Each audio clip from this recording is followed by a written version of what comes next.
Hi, everyone. My name is Evelyn Prim. I'm the Communications Coordinator for the City of Montpelier, and I'm here today with Kurt Motyka and Zach Blodgett.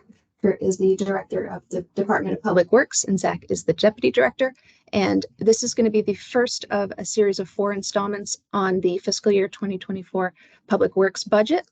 And so I will share our presentation on the capital improvements plan, and Kurt and Zach will tell you all about it.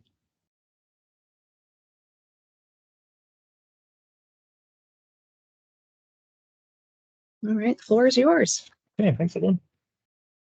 So yes, I'm Kurt Motyka, Director of Public Works, and as Director, I'm ultimately responsible for all functions of the department, including operations and permitting, department policy and personnel management. And the Director has a oversight of engineering and administrative division, water and wastewater treatment, water and sewer infrastructure projects, and district heat. And I am Zach Blodgett, the Deputy Director. The Deputy Director is responsible for managing the general fund related operations for DPW, management of the capital improvement program, and assisting the Director with daily operations.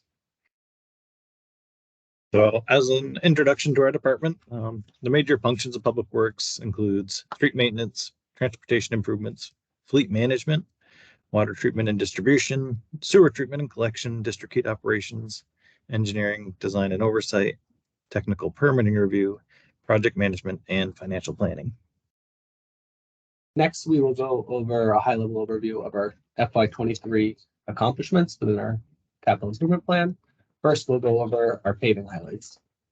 This past year, we did $1.05 million worth of roadway improvements, which was 4.2 miles of roadways that were either improved or preserved. This year, we also did 2 new methods, which were cold-in-place recycling and fog sealing. Cold-in-place recycling is a process which the existing pavement gets recycled into the new roadway base and topped with a traditional layer of hot mix. Fog sealing is designed to slow the aging of an existing asphalt surface. The asphalt mixture can improve the surface by sealing cracks and addressing oxidation. It is a simple solution that can extend the life of a pavement from 2 to 4 years. Next, we'll go over other highlights within the program. First is sidewalks. This year, we replaced 500 feet of sidewalk along Main Street, which was done in conjunction with the Main Street paving project. We also advanced final design for Grout Road Bridge for construction next summer, and we completed 3 stormwater-related projects, those being on Phelps Street, Town Hill Road, and the brick arch at the Gary home.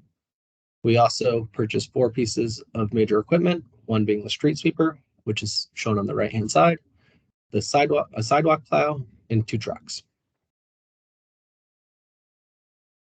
On this next slide, you will see the proposed FY24 capital improvement plan.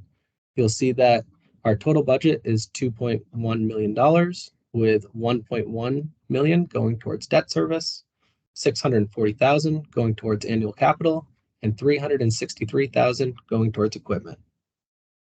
$2.14 million is a level fund from FY23.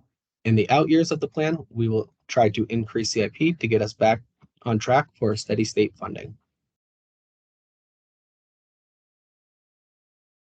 So on this slide, we'll go through a little bit about what was proposed or requested in this CIP plan, as well as what was actually allocated. So for street paving, DPW had proposed a level funding of $875,000. That was reduced to $118,000, and that amount of money is really just going to be enough for preserving the existing pavement condition. So not a lot of streets included within there. However, the state of Vermont is doing a large paving program, paving project along Route 2, approximately 5 miles. For bridges, we had $200,000 for Grout Road. And transportation projects, the total amount was allocated for $53,000. For sidewalks, we had proposed $150,000, and that amount was reduced to $80,000. And then on IT, there's $50,000 for security enhancements. And in buildings and grounds, there's a need of 300,000 and only funded at 100,000. And for sustainability and net zero goals, there's a need of 250,000, and that was reduced to 40,000 for electric vehicle charges. So as you can see, there's a lot of demand, a lot of need in the city for capital improvement projects. But for responsible budgeting, the total amount was came out to 640,000 compared to 1.8 million in identified needs. So on the equipment side, for proposed and requested comparison, there's needs in fire and parks. There was 20,000 allocated to the fire department for some safety equipment, and 15,000 for equipment needs in parks. For DPW, we identified a need of 375,000 for equipment replacement, and were awarded 276,000, or allocated 276,000. The police, they have one cruiser identified within this plan, and there's a large purchase for parks in the form of a bucket truck for tree removal was not funded. It's a $220,000 need. So of the total $818,000 needs identified in the equipment side, we are actually inputting 363,000 into this next budget cycle. So for FY24, related to the DPW equipment, we will be purchasing 2 trucks and a wing truck. For streets, we have a breakdown of about $118,000 that will go towards fog sealing and crack sealing, roughly 88,000 towards fog sealing and 30,000 for crack. As Kurt mentioned, there's the big paving project that's coming through on Route 2 next year. So we have allocated 80,000 towards the non-participating costs to improve the sidewalks along Route 2.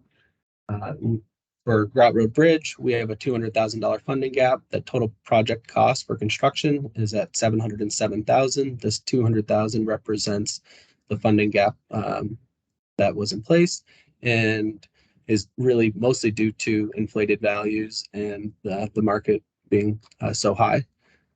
Lastly, we have 2 transportation-related projects, which was the Berry Street recreation path and the Dog River scoping study, which totals out to be $728,000 for DPW-related projects and equipment. So a little bit about how this ties into City Council's strategic plan. Under Goal 5, build and maintain sustainable infrastructure, that really ties in with the paving improvements, preserving our roadways with the fog seal and crack seal methods that Zach spoke about. One thing we need to look at is increasing the funding levels to maintain a steady state for paving as well as the other general fund infrastructure. So we will be looking at increasing those funding levels over the next few years. And one strategic approach is to leverage state and federal funding.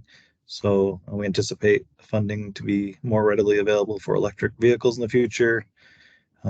We have a structures grant for the Grout Road project, and we will continue to apply for those structures grants. We also apply for the Class 2 Town Highway grant funding every year. Hopefully in a future year, Town Hill will be awarded. And then, the anticipated federal stimulus fundings, we're keeping a close eye on that for opportunities for the city.